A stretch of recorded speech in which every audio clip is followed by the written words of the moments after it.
Hello viewers, welcome to my channel Easy 60. இன்னைக்கு Tamil Nadu syllabus standard 12ஓட chapter 9 exercise number 9.8ல 6th sum பார்க்கலாம்.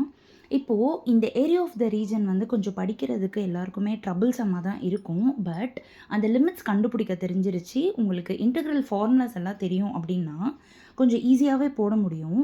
நான் என்னோடய வீடியோவில் ரொம்ப செலக்டிவான சம்ஸ் தான் போடுறேன். அட்லீஸ்ட்டு நான் போடுற சம்ஸ் வரைக்குமாவது பார்த்துக்கிட்டிங்க அப்படின்னா கண்டிப்பாக எதுக்காவது ஒன்றுத்துக்கு வந்து உங்களுக்கு யூஸ் ஆகும். ஸோ இப்போ இங்கே y is equal to tan x கொடுத்துருக்காங்க, y is equal to cot x கொடுத்துருக்காங்க. ஸோ நம்மளுக்கு ரெண்டு கர்வ் வரப்போகுது, ஓகேவா? அப்புறமா எக்ஸு வந்து 0 π/2, y வந்து 0 அப்படின்னு சொல்லியிருக்காங்க.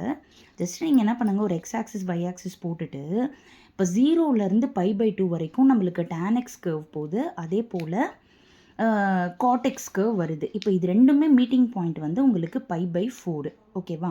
ஸோ இது மாதிரி போட்டுட்டிங்க அப்படின்னா உங்களுக்கு என்ன ஆகிடும்னா, ஏரியா வந்துட்டு 0லேருந்து π/4 வரைக்கும் tan x ப்ளஸ் π/4லேருந்து π/2 வரைக்கும் காட்டெக்ஸு. இதை இன்டெக்ரல் பண்ணால் லாக் ஆஃப் சீக்கண்ட் எக்ஸ், இதை இன்டெக்ரல் பண்ணால் லாக் ஆஃப் சைன் எக்ஸு.